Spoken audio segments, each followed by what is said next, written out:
Conversations with Rudy Rivera. Today, I'm thrilled to have two distinguished guests where we're going to talk about artificial intelligence and arbitration and how they're linked together. The subject really fascinated me when I met Jean-Rémi at the Association of Corporate Counsel meeting, where for me, in the number of arbitrations I've handled, it's always been difficult to select an arbitrator. It's almost like a beauty contest. You have to call them. Before we go into the program, I want to thank everybody. We've got a Zoom audience and we have a LinkedIn audience. So please feel free to ask or text any questions. So why don't we start with you, Edgar? Tell us a little bit about yourself. I know you're a Mexican attorney living in Switzerland, working for a Japanese tobacco company. Can you elaborate a little bit on that? Thank you very much for the invitation, Rudy, Jean-Rémi. Yes, well, as you mentioned, my name is Edgar Martinez. I am a legal director at Japan Tobacco International. I am based in the headquarters, which are in Geneva, Switzerland, and I handle international dispute resolutions. I specialized in arbitration. I did my master's in international arbitration. I teach arbitration at a Mexican university, now, of course, online. And I also act as arbitrator in arbitration. So arbitration is one of my passions. And yes, you're right. I mean, the subject of how to select an arbitrator is always a tricky one. So thanks for the invite. Oh, you're welcome. We're happy to have you. By the way, what university in Mexico do you teach? Some of my guests are from Mexico. Panamericana University. Panamericana, very good university, yes. Yes, I graduated from there. Good. Jean-Rémi, tell us a little bit about yourself. I know you're a lawyer by training. You studied at The Hague as I did. Well, I studied it many years ago. I studied it when the dinosaurs were still walking the earth, okay? You much later. Sure, Rudy. And first of all, thanks for the invitation. As you can guess with my accent, I am French, living in Paris most of the time. And yeah, indeed, I used to work in The Hague because I was working as a lawyer for foreign governments, and I was representing them in interstate cases most of the time. So like a law of the sea delimitation or arbitration against foreign investors. So I really love that. But one day I decided to switch. I entered into artificial intelligence and legal research because I was doing my job. I really loved international law, international arbitration. I believe it's one of the tools that will help the world to be more peaceful with time. And I found a way to be more useful with what I could do. And then I convinced some people working in IT, in data science to work on this project with me. And one day I was not anymore a lawyer, more an entrepreneur. And I can tell you it's very different. The mindset that you need to have to move from lawyer to entrepreneur is like the total opposite. So it's a great journey, but it was not easy at the beginning. Well, that's a topic for another discussion. You know, interesting, when I studied at The Hague, the law of the sea was just becoming codified as international law. Mm-hmm. So we studied the law of the sea convention. Yeah, I know all about the cannon flying 3 miles from the ocean. That's the initial 3 mile zone. So, but how did you first see the need for this type of service? So tell us a little bit about what your service is and how it works. And then Edgar and I will go into what a pain in the butt it is to select one prior to you coming onto the scene. Sure.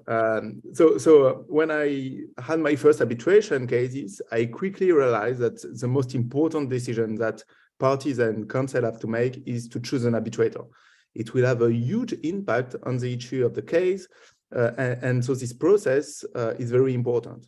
And we can probably distinguish 3 steps during this process. First, you need to find some candidates. And of course, you have a network because as an arbitration lawyer, you are very good at building a network. But this network is limited, and sometimes you need some people very specific. So finding some candidates is complicated. Then you have to choose. You have to enter in the mind of the person to imagine the interaction between the different arbitrators in the tribunal. And this choice is very complicated. You need a lot of information about this arbitrator. And third, you need to make sure that there is no potential conflict of interest between arbitrators, with counsel, with parties. And so it takes a lot of time. And the way we are working is very, the only information is to give some phone call to ask feedback to people who have worked with these people. And this is a very important source of information. It will stay like that. But when you have a data mind, you quickly understand that there is some possibilities to help this decision-making process. And that's how the idea of Jus Mundi started. So we started to collect information in arbitration. And first, everyone told us, it's confidential, so you won't find anything. Well, it's true and not totally true, because, for instance, when you go to enforcement or to set aside an award, you have to produce the award, so it becomes public. And we've been able to, for the most recent years, to identify between 10 to 15% of the commercial arbitration award. So it's already a lot of information, plus other sources that we can discuss after. And with all of that, we could build the first database on arbitration, especially on arbitrators. So on Jus Mundi, you can look for potential candidates, you can see their track record, what they did in the past, analytics, and it helps to choose the right person. Well, Edgar, though, but historically, when you and I have worked on arbitrations, it's a big pain, isn't it, to find somebody? Because, well, tell us your process, and I'll tell you my process. It's not an easy process, right? No, I agree. I mean, it's always, as you're saying, a pain point, but it's also very interesting because it gets you already in the mindset of the strategy, So, yes, I mean, I agree with Jean-Rémi. I mean, you read in many books and articles that arbitration is only as good as the arbitrator. And then you're thinking that, well, it might be exaggerated or not, but then you leave an arbitration and you say, like, yes, it is. No, the actual flow of the process is super important. Of course, you want to ensure that an arbitrator is always independent, impartial, neutral, as all the theory says, no? And of course, you need that for purpose of enforcement, etc. But I mean, for me, at least from the standpoint of an in-house counsel, I would add two additional things apart from the traditional analysis, no? Which is, first, you want to avoid surprises. And second, you want to aim at a smooth process. Because, I mean, having surprises with the arbitrator or having some disruption during the process changes everything. No, it increases the legal fees, it increases the internal reporting. So, you also have to deal internally with the case before stakeholders, the business people. So, I mean, having a smooth process also helps you internally to manage your internal stakeholders. So, I mean, I don't know if you want, Rudy, for me to tell you what I do step by step, or if you want to. Well, we'll get into that, Yeah. but let me just point my frustration with it is that when you're interviewing people, normally what I've done is I've called law firms I know and say, who do you know is a good arbitrator? You talk to them, you have a conversation, you look at their webpage, maybe you've got some decisions. But at the end of the day, you don't really know what you're getting. And I think, I mean, people who are listening to this may disagree with me, but one of, I think, the flaws to international arbitration, it becomes a beauty contest. Okay, who do you like the best, but who may not necessarily be the best, okay? Now, there are groups like AAA and JAM and all these other people that will do some screening for you, okay? But at the end of the day, you don't really get into the mind of the arbitrator, right? Until you've read his decisions, which is what you do in LexisNexis. You look up a judge, you see all the decisions he's done. There are Supreme Court scholars that know every Supreme Court case, and they can tell you how they think the justices are going to rule. But that's not available until, Jus Mundi came along.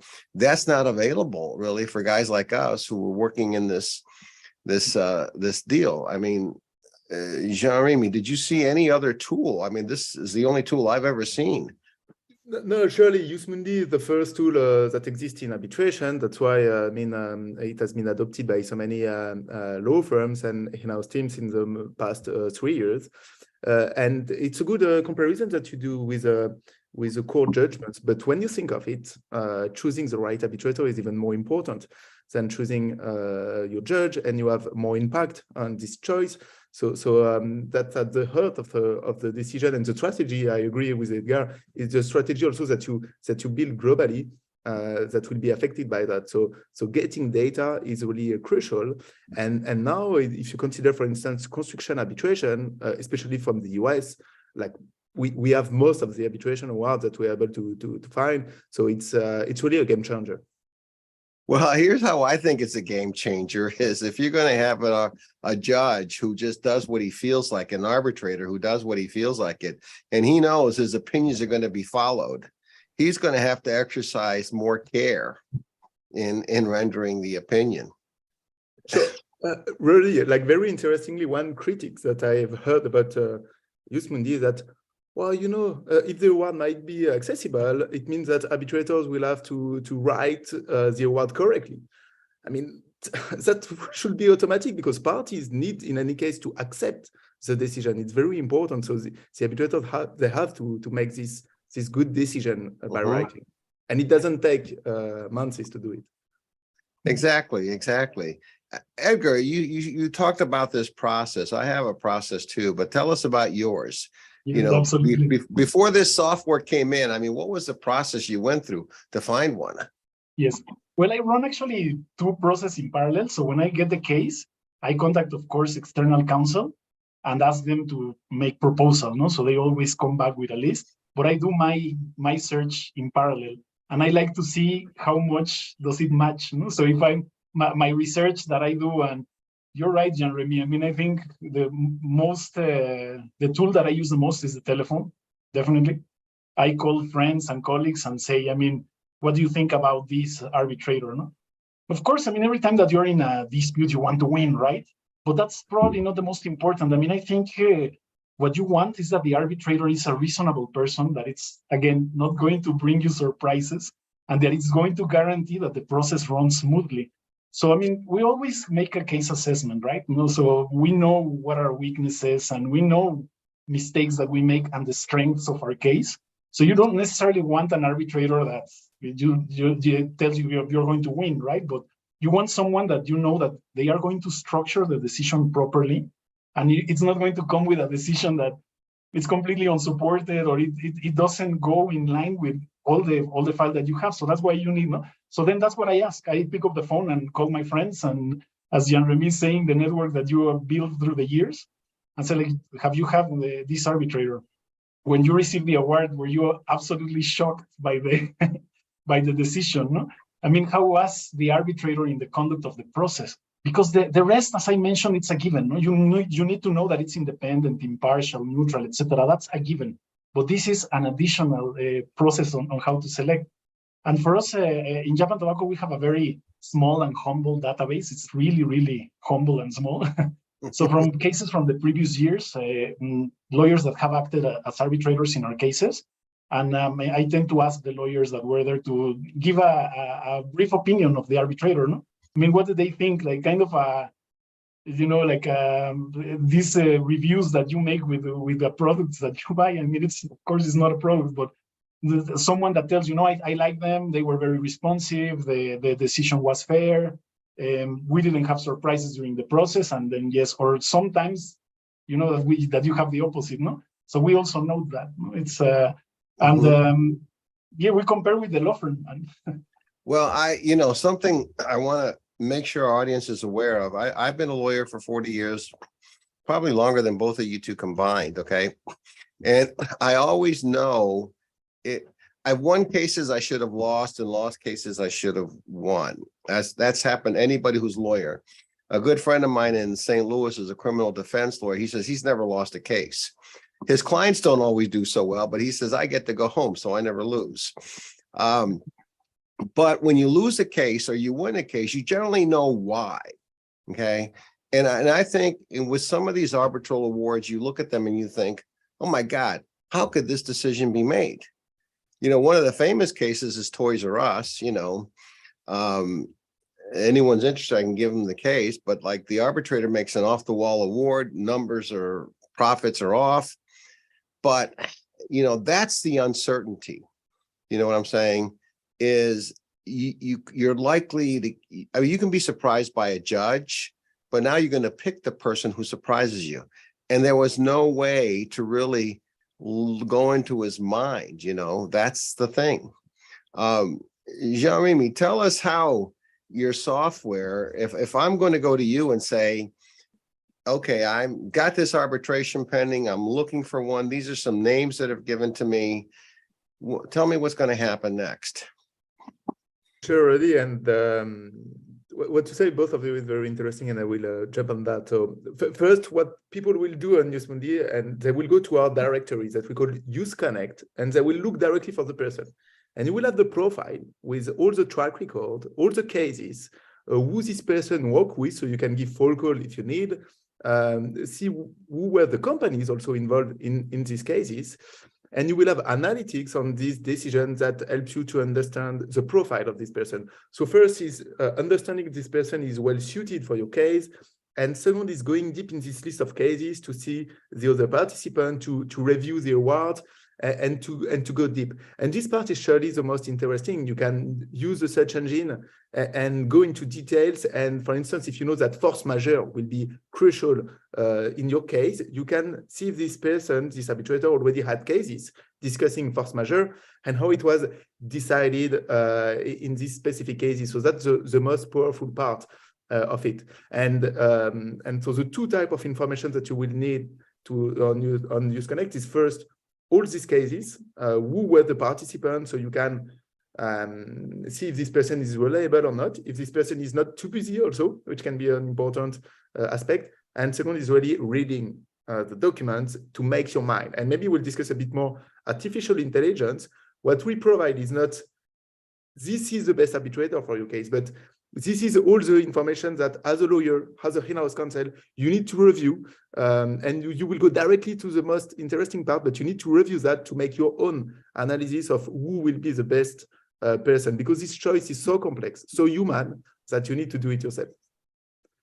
I agree with that. The decision is really up to Edgar and me. You know, historically, we've had to call outside counsel, we've had to call our contacts, and even then, we're not sure what we're getting, because I've been in situations where this is the arbitrator who's the most respected in the country, and he turns out to be an idiot. Okay. And then, you know, the people who are supposedly really, really, really good, it takes a while to get on their calendar sometimes. Okay. And so I think your database opens up a whole list of other types of people, in a sense, makes the playing field. Like, you know, one arbitrator may be so busy that you can't get on his calendar, but through your database, we can go through and find maybe others who are comparable, right? I mean, and I want to clear up two things, by the way. This is not a sponsored conversation. This is something I asked you to do because I thought it was very interesting. So, so we're here for that reason, okay? This isn't a Juice Mundi commercial, but I felt that the topic was important enough that it deserves some exposure for guys like me and Edgar who practice in that area, and is a useful tool. The second point I want to make is that we're not saying that we want to win the cases, okay? We just want to know, well, of course we do, but we're saying we want to know the mindset, and that's the key thing, right, Edgar? Wouldn't you agree with that? You just want to know the guy's mindset. Absolutely. Absolutely. I mean, sometimes you have cases that you believe are super strong, or vice versa. No? So like, yeah, we made some commercial mistakes and it's not very strong. No? But you want to know that you will have someone that will analyze things and will solve fairly. No? And as you were saying, I mean, sometimes you should know when you win why you won, and when you lose why you lost. No, but it's but sometimes the decisions can be shocking. So that's what you want to avoid. No. I always tell my external counsel and colleagues in arbitration, no? Yeah, I mean, the process is fascinating and you are the expert, but then you're not the one who has to sit down with the general manager and explain that to him, no, for commercially, and tell him, this is the structure, this is the case, and this person decided something that is like absolutely unsupported, no? You want to avoid that. That's why what I'm saying, you want to avoid surprises. So if you have at least as you were saying, a database that allows you to also call people, tell, did you have surprises with like bad surprises with this?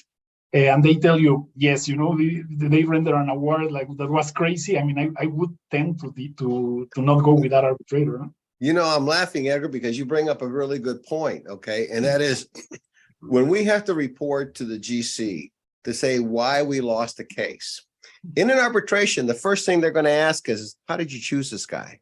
Yes. How did you find him?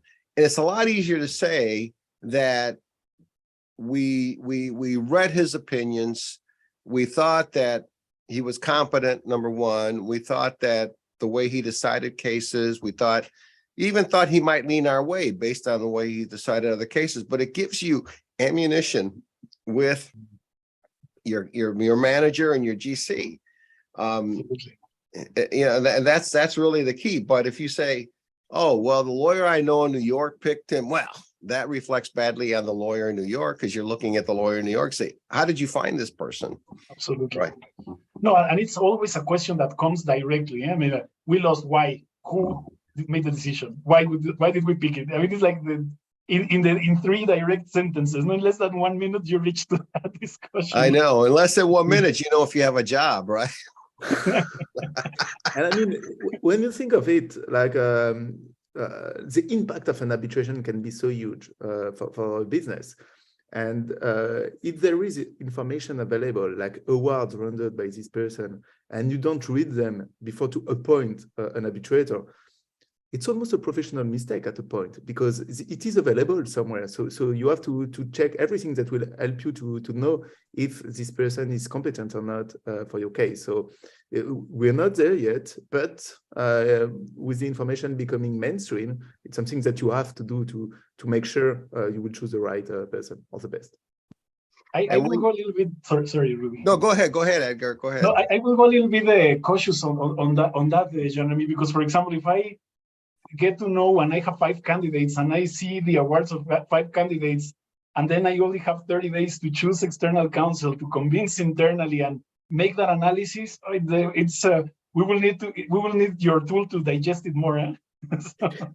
Yeah, I mean, that's true. You know, the thing that this activity was very time consuming before. If you just take conflict check, for instance, like you have 5 potential presidents, you need to make a conflict check against each of the 2 arbitrators, against the 2 counsel, against the 2 parties.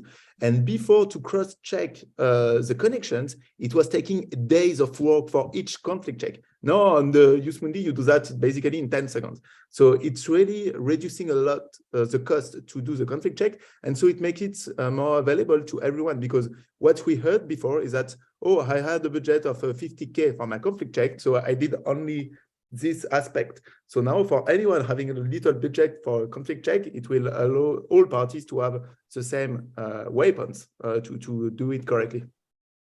Well, I think this also will keep arbitrators honest, in the sense, if they know that their awards are going to be read by everybody. I think because, you know, when you were talking, Edgar, about the conflict of interest, you know, conflict of interest, for example, in Mexico is a little different than conflict of interest in the United States. So you have to be careful how you ask that question. And if you say to a Mexican, and I've had this happen, a Mexican counselor, do you have a conflict of interest? No, there's no conflict. Well, have you represented the other side? Oh, yes, but there's no conflict. Okay. One of the things that I think the search tool will allow you to do is determine if there is a conflict of interest. You know, I was asked to be an arbitrator on a reinsurance case, but you know, there was definitely, I said, no, we have a conflict. I can't do it, you know, but some people may say, oh, no, I can still make a fair decision, you know. And well, yeah, Edgar, go ahead. Yeah, no, in that regard, Rudy, I am the definition or the threshold that I like the most personally. It's the one that is given by the IBA guidelines on conflict of interest. This international instrument that was issued by the International Bar Association tells you that the threshold is reasonable doubts on the mind of the parties. So the threshold is super low. So I mean, I think it's good, because you're right. I mean, there might not be a conflict of interest, but then if you know that they are quite close and they, you know, have been arbitrators many times and appointed and counsel, you start feeling, you know, not comfortable, no, even if there is not a true conflict of interest. No? It's a good point. And, you know, when we developed our tool, the conflict check, so most of the product people at Juice Mundi are former arbitration lawyers. So you can imagine we had endless discussions about what is the level of relationship that we should consider worthwhile to be given to our clients. And after many discussions, we arrived at the conclusion that we need to give a very broad definition to what we call relationships between people. And then each party, each council, according to its own culture and its own interpretation, will go through it and decide what is a potential conflict or not. But for sure, it will be different according to the regions. And sometimes it's not a conflict, but you want to know about it because it can affect the decision making. Like it's a very human decision at the end of the day. I've been a secretary of arbitral tribunals, and when you see the interactions between the arbitrators that will lead to certain decisions, you understand that it's very human, and people will influence each other's in the good or the bad way. But it's very specific. Well, Jean-Rémi, where do you gather this information? I mean, there's a ton of it and in multiple places. And I see online that you're constantly making agreements with entities and organizations. I see it on your LinkedIn. Where are you getting this? So that's the key question. We have two main sources. The first one is to collect awards that became public through set-aside or enforcement proceedings all over the world. That's 90% of the content that we get in terms of awards. And to do that, we did a partnership, especially with the International Bar Association that Edgar just mentioned. So we created a collaborative network of lawyers all over the world who go to the court to identify the awards that become public by the court and that sends us to Juice Mundi. And after we process with artificial intelligence to extract the relevant information from the award. So that's the first source. And in that case, the awards that you find on Juice Mundi are fully available awards, like everything is available, all the information about parties, etc. Then the second source is to provide services to arbitral centers to help them to do anonymous version of the award that they can publish with parties agreement. So the first that we did was with ICC, the main arbitral center in the world, but we did one with AAA ICDR in the US, one recently with the Cámara de Arbitraje de Mexico, also several in Brazil. And in that case, the awards will be redacted. So you won't find for sure any information about witnesses, but also any information that will lead to the identification of parties. But you will know the name of the arbitrators, and it will help you to know if they granted a good award or not. So we use these two sources to create progressively a database that will be more and more comprehensive over time in commercial arbitration. Well, your software is not going to replace the arbitrator, but it's going to give you tools. Although this article I mentioned earlier does say eventually hint at that, maybe even machines with the correct algorithms can make a potential decision, and that could be a situation for a mock arbitration, right? If you have enough AI in, like you have mock juries, we do mock arbitrations, we do mock oral arguments. That might be a way is to have mock, pretend, but when I say mock, pretend, arbitrations to make sure that your evidence is being presented properly. What's the issue that somebody's going to hang on to, I can see that down the road, I mean, like I was telling you already, I think we can ask anything or anyone to make a decision. We can just flip a coin and decide that this will be the issue of the case. The question is, who do we want to make a decision? And we can build an algorithm today that will make a decision in arbitration, but the decision will be bad for most of the cases because the complexity of the case, artificial intelligence is not made for that at the moment. Even if you have more data, it won't be possible. And so I don't believe that's something we'll see in the short term. In the long term, of course, we never know what can be created, but I believe it will be more a matter of a choice than a matter of technology. Well, I think we'll see what happens 100 years down the road when we're all gone, because nobody thought we'd get on the moon.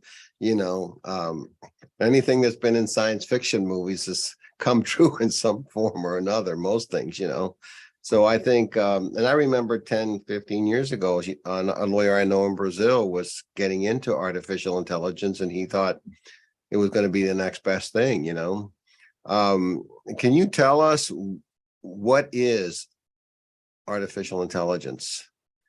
Because people think of it as like HAL and the computer and the original sci-fi movie. What was that movie? 2000 Space Odyssey. That it's a robot that talks to you and can think. But for our purposes, what is artificial intelligence?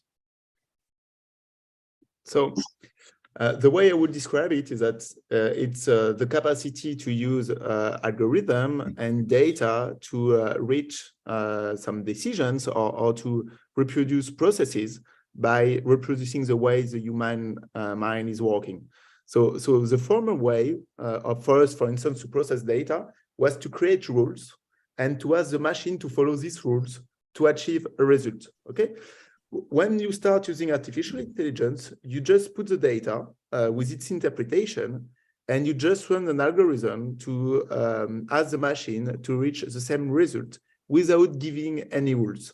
So that's the major difference between computation and between machine learning. And at Juice Mundi, we use it mainly to process the data. So one example I was giving you is we created an algorithm to interconnect all the awards, because if an award is referred by other award, it means that probably this award is more valuable for X or X reason. And so by just creating connections between awards, we can have an algorithm doing more and identifying some references that we didn't even find ourselves between these documents. So that's the way I think artificial intelligence can be helpful for now, is to help to process the data, because it's very complex document coming from all over the world. And so doing it manually, it's too complicated. And it's large amounts of data. I remember when I had my first computer that had 10 megabytes of hard drive. And I thought, I'm going to need more than that. Edgar, I'm going to shoot this question to you, but it's based on a comment we got from somebody. Juice Mundi Conflict Check is an amazing tool. It helps a lot, even though here in Brazil, we don't have a significant number of non-confidential information being disclosed, right? How helpful have you found the conflict check tool? Well, I mean, I'm telling Jean-Rémi and his team that, I mean, I've been recently getting to know the tool. I mean, I knew it existed, but like using it very recently. And I mean, what I found there, it's amazing. I mean, but as Jean-Rémi is saying, and sorry, Jean-Rémi, it's just, I take it as a reference and I keep doing it the old fashioned. So I keep making the phone calls, I keep asking, because I mean, the tool, it gives you the information very quickly, but I mean, I think you still need to process it still. I know that you're getting there, Jean-Rémi, but. Well, Rome wasn't built in a day. This is a process that has to be integrated throughout the whole process. You know, I think it's new, it's exciting, but it's like when Lexis first came out. You know, I worked at the law library in 1970 something, and the Lexis terminal was just a dumb terminal where you had Boolean searches. You know, now you can get it on your iPhone. Westlaw the same way too. So I think this is like a process that you're still going to have to use the technology, but you're still going to have to rely on your gut, Edgar. You know, absolutely. And at the end of the day, you know, Juice Mundi may tell me that these three people are like the best, but I'm still going to go with my gut, right? Yeah, I agree. For now, like it's also very important to do your own analysis on the side. It's just one example. One thing that we don't take into account yet into the conflict check is that the relationship, the corporate relationship. So this person might have worked for company X, and company X is part of company Y, and we don't take this relationship into account yet into the conflict check. So there are still developments that we have in mind, that we are working on to make it even more comprehensive. And for the conflict check, I believe at a point we can become like enough. For other decisions, like really choosing the perfect person, now it will stay a qualitative analysis. And maybe just one point on Brazil. So we entered quite recently in Brazil. We started to collect more information like 3-4 months ago. And actually, we are pretty amazed by the quantity of information that we are able to find, because, for instance, all the cases against public entities, like public companies, they have to be published. And it's quite recent. And not everything is published totally perfectly at the moment, but it's moving forward very well. And so Brazil is one of the markets that we believe is super interesting, because there are many people doing arbitration and more data available with time, and we will help to make it available. Well, Camila, so there you heard it straight from the horse's mouth. Expect more good things in Brazil. We have another question. Who integrated the Juice Mundi team? What profile do the people who work in the creation of the database? Who analyzes the awards and the process? So I used to say that Juice Mundi is a legal tech company, which means that half of the team is tech, and almost the other half of the team is made of former lawyers. And so most of the people who work on the product are former arbitration lawyers. I think we have more than 20 today. And also very important people from all over the world, because we collect information from all over the world. And so we have already more than 33 nationalities in the company, which was more than the number of teams for the World Cup. So we want to keep it like that. We have another question, but I wanted to kind of keep the train of thought with Edgar on this, what we talked about. So, Edgar, do you have your list? A list. I don't know if that you want to disclose it, okay? But the questions you would ask an arbitrator. In other words, let's just say that you've gotten the information from Juice Mundi and you've narrowed it down. And I know you're still like me, you're going to follow your gut, right? Yeah. But do you have a patent list of questions that you're going to ask in every case, and how deep do you go? Yes, we follow. I mean, we, of course, never to the substance of the case. No, you want to know about process. No, how would they react? So, I mean, the questions that I ask the arbitrator are quite, actually, I think they're going to be very obvious for the audience. It's, I mean, are you available? Have you had experience in distribution agreement cases? You don't need to tell me what you resolve, because you don't want to put them as well in the spot, no? But well, I think it's unethical to ask them that, right? It's unethical to say, how are you going to rule? Right? Yeah. No, of course not. You cannot do that. But I mean, you are interested. I mean, do you have experience, for example, being an arbitrator in this region of the world? Because sometimes, I mean, it also differs. No, you can have a distribution dispute in Latin America. It's not the same as a distribution dispute in the Middle East. No? So the cultural background, how the people document the case, etc., it's very different. No? So you're interested in knowing whether they have this cultural sensibility. So this is where I focus the questions. But normally, I mean, I would refer the process of the interview to external counsel. I'm always very attentive, always follow up the conversations, but I try to, also, I need to know that my lawyers are comfortable with the decision. No? It's, again, I don't want surprises. No, the less surprises in the road, the better. So, I mean, this is something that also commercial people ask all the time. I mean, you're already in a dispute and you want to resolve the content or the substantive part of the dispute. And then you enter into an arbitration, and then you start discussing whether the arbitrator was independent or impartial, or they knew each other. And then, you add layers of discussion to the case. You don't want that. No, you want it to keep it as smooth and as possible. Because also, the more that you discuss, the legal fees go to the roof as well. So you need to take care of the budget. Well, we've got a question from our LinkedIn audience, okay, that says, AI has a problem with the inferences that should be drawn, let alone sample size, right? I mean, the higher the sample, the better the outcome, right? Yes, the size of the sample is important, but also you have to put it in a balance with the complexity of the information that you want to extract, or the diversity of the information. And for arbitration, it's complicated for both reasons. Like the quantity of information is becoming more and more important, but stays low if you compare to US case law on employment matters, for instance. And the complexity is much higher.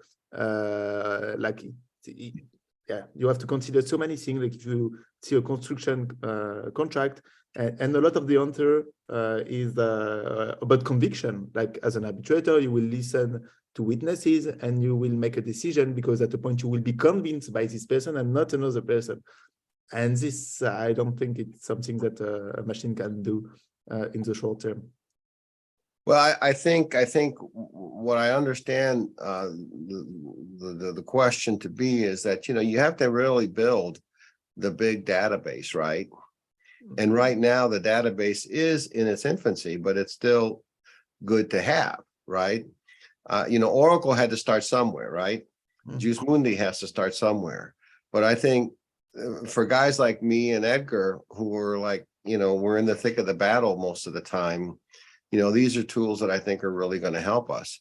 We've got another question that says, does Juice Mundi cover arbitration seated in the Middle East? So that's a question that we often get because there are more and more arbitration in the Middle East, especially in construction disputes. And yes, indeed, we cover it. We recently did a partnership with the Saudi Center for Commercial Arbitration to publish some of their redacted awards, and we've been actively looking for data in the region. So it's not the easiest region for us. It's not the region in which we have the most quantity of data, but it's growing fast, and we have a lot of requests on it. And with this partnership, it will help. So both arbitration in English and in Arabic, which is good for users and complicated for the data science team.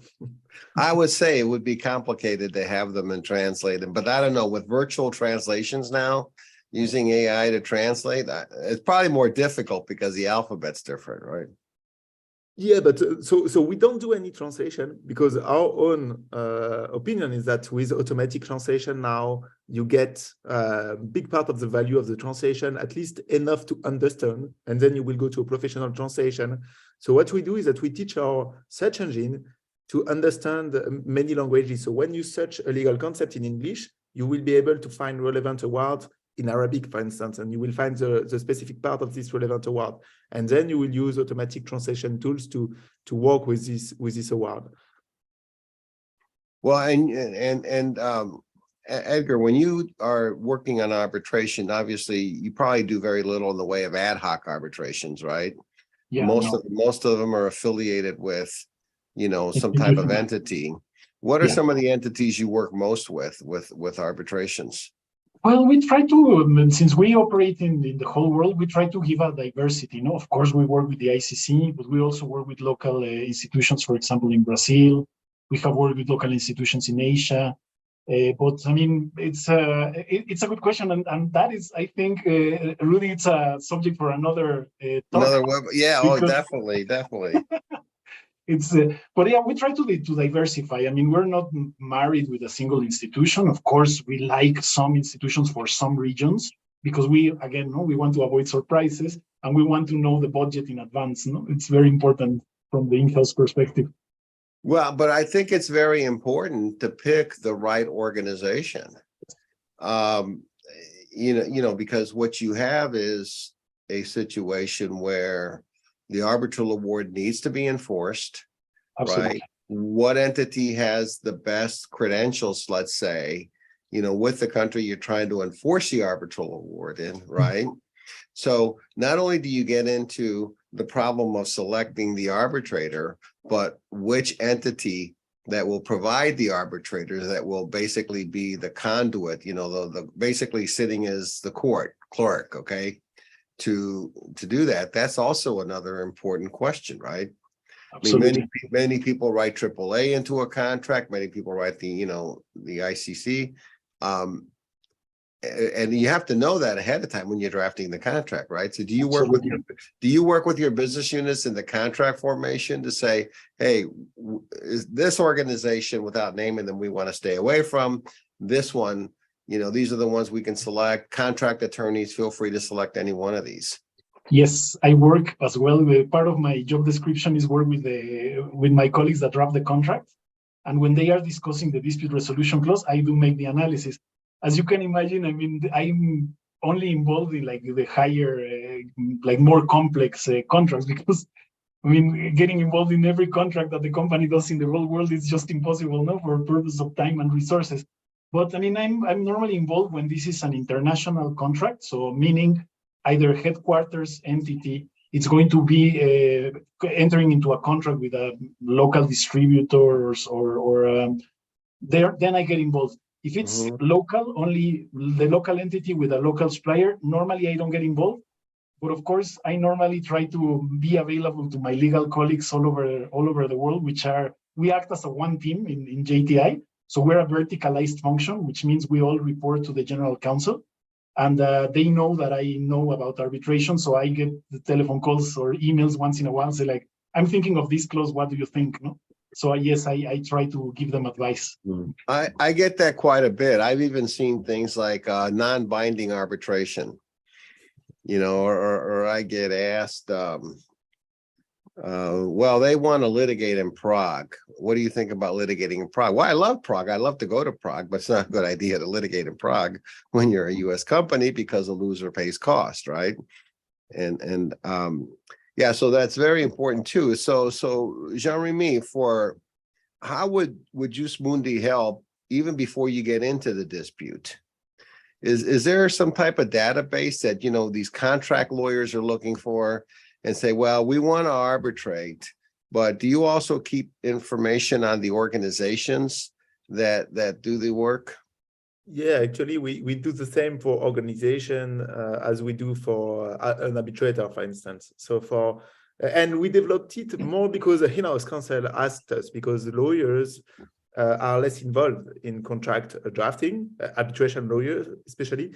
But when you are in-house, you are working on your contract, you probably have your policy, like we use ICC and AAA, for instance, depending on the region. But then you have a counterparty that will ask something else. And maybe you've never heard of this arbitral institution, and you wonder if this is a good choice or not.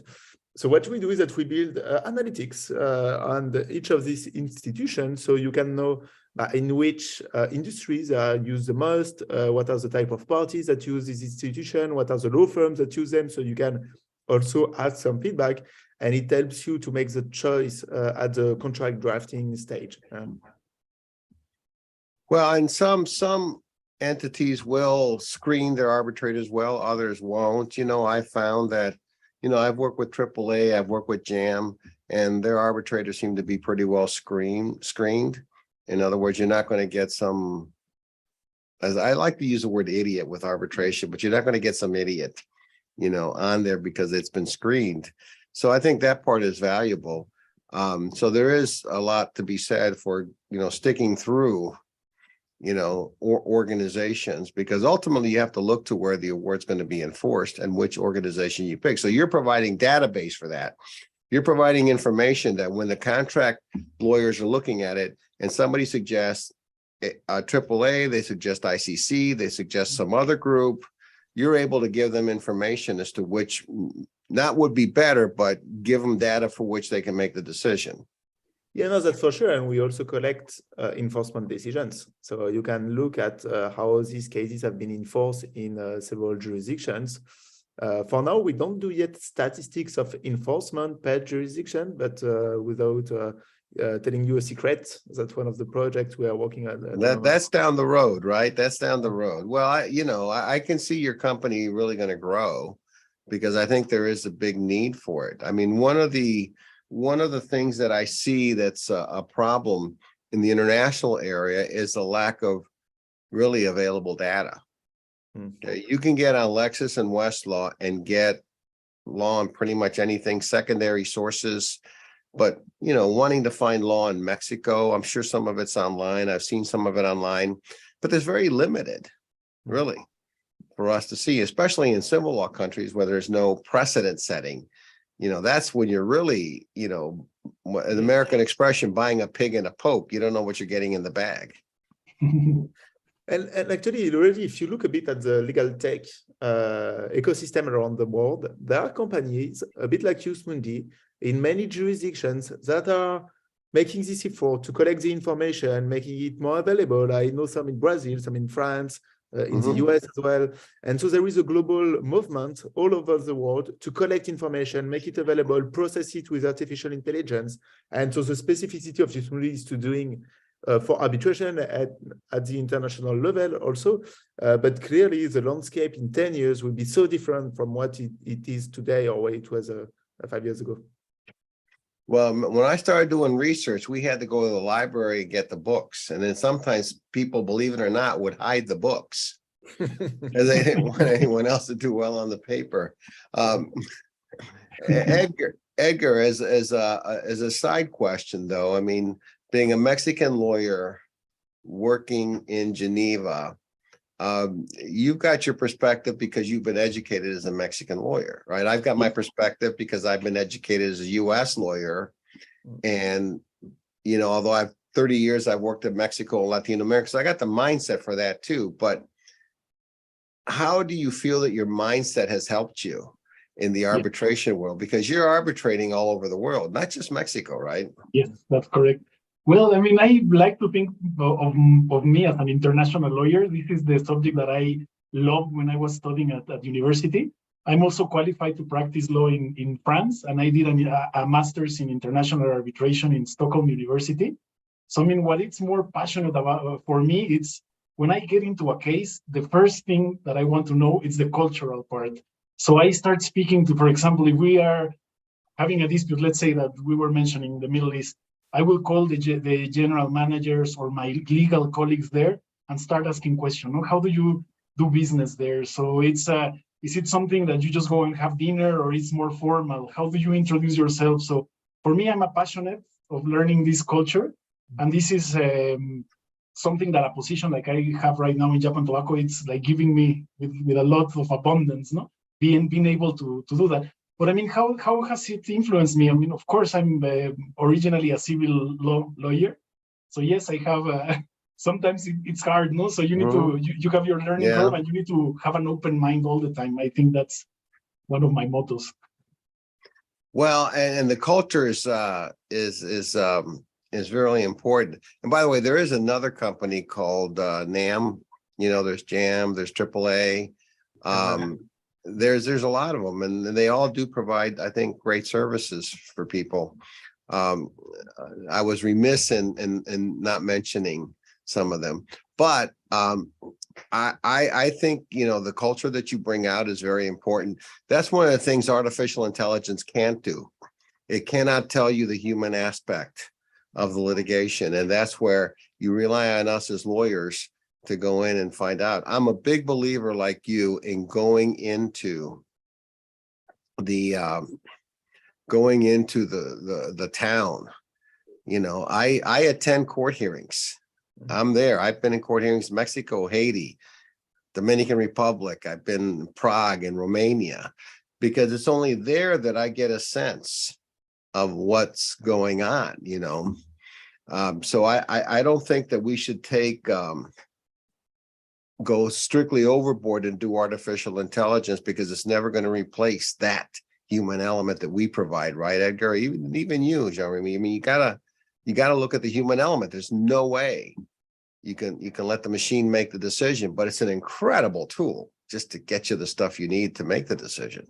Absolutely. Yes, that's really how we see it as well at Juice Mundi, and also because most of us are former arbitration lawyers, so we know the reality of the process, and we know that the human aspect is so important and will stay so important. So, you know, my first client when I was a lawyer was Vietnam, and so I worked for the Vietnamese government during 7 years at the beginning of my career. And after 6 months of meeting with them, I couldn't understand certain of the decisions, but truly not, like why they would go in this direction, why for me it was not making sense. And so I decided to go there, to live there for a few months, to understand better the culture. And then at a point it became obvious that just there was some part of their culture, of their life, of how the government is organized, that I couldn't understand well from the outside. And that's the beauty of arbitration. That's why so many people love to work in this area. And this will stay the same for a long time. We have another question. This is, I think, well, for both of you. Is it common for governments to agree to submit to dispute resolution to arbitrate? And I see a lot of this in Mexico. I see treaty and investor arbitrations. One of my friends just won a huge verdict against the Mexican government, but good for him, right? But what do you think about that? You know, Jean-Rémi and Edgar, do you see a lot more governments agreeing to arbitrate rather than litigate in court? It's a very interesting discussion, Rudy, and again, it gives for another talk, but just very briefly, I mean, the governments, what you need to check, it's that the government is authorized by its own internal law to enter into arbitration agreements. So this is like the key. You need to go to either sometimes, for example, I mean, I can tell you right now from Mexico, I mean, you need to, that the state-owned entity, their own law authorizes them to go to arbitration. Otherwise, don't go to arbitration there. No? So I do see a tendency of governments to accept to arbitrate because it's understood that it fosters investment, transparency, some consistency internationally. But if you ask the experts in investment arbitration, they will tell you that the system is under review. No, they don't know how sustainable it's for the future. No, with countries getting out of investment treaties, very few. You know, but I mean, the investment arbitration is still very strong, I think. And I don't know. For me as a company, I would think of using investment arbitration. I think it's a good tool. Well, some of my cases could conceivably be an investment dispute, you know, where we're defending. But you have to, and you have to make sure, when you say authorized, okay, you have to make sure that the company has properly ratified the treaty, because you will run into a situation where, the treaty's been ratified, but local law is going up against you and putting up obstacles, right? So that's the famous Metalclad case. It's a case in Mexico where they, under the NAFTA treaty, right? You're familiar with that case. Yes, very. You know, that we're building a plant in San Luis Potosí, and of course, federal and state and local government were opposing it, and Metalclad sued, saying it was basically a taking of the property, even though they never took title to it. An indirect expropriation, they called it. Yeah, indirect. Well, but there's a provision in the NAFTA treaty for that, you know, but it's not the typical that you would know under international law, you know, what it is. I mean, we see in many countries like this tendency to use arbitration, for instance, in Brazil. So there is no investment arbitration as such because they don't sign treaties with arbitration clauses. But it's very often that public entities and the government itself sign commercial contracts with arbitration clauses. So there are many commercial arbitration clauses against public entities in Brazil. I think in Peru also, they have even some obligations for the government to use arbitration for some of their contracts. So it helps also to have some neutral decision making. So it's very interesting because all over the world we see arbitration used also as a good way to promote justice and the better resolution of a dispute settlement. If you look into India, for instance, the number of arbitration cases is exploding for the past 5 years. In China, it's even worse. In China, you have more than 100 arbitration centers that are active in the country currently. We just did our first partnership with one of them, with the Shanghai Arbitration Center recently. And arbitration is booming because people see it as a way to have an efficient, not necessarily cheap, but efficient dispute resolution system. I've actually seen, I've heard lawyers say to me that in some countries, arbitration is more corrupt than going to the court, that you're better off going to court. That's a subject for another topic, okay? A follow-up question is, in these cases, you also have access to the information to integrate into the database, right? It's one of the, I don't know the percentage like that, but many of our awards and judgments are about public entities. Okay, and we're about ready to wind up. It's been an hour.